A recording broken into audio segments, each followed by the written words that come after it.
Ай, уставчикари. Днеска правим една варена кайма.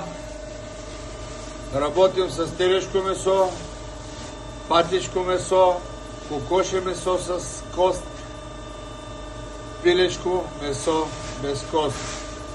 Тук добавяме ялда, чия, овесени ядки. Къде готовата кайма. Всичко е сварено. Повтарям, телешко, кокоше, патешко, пилешко. И тук е енергийната бомба. Чия, ливец, киноа,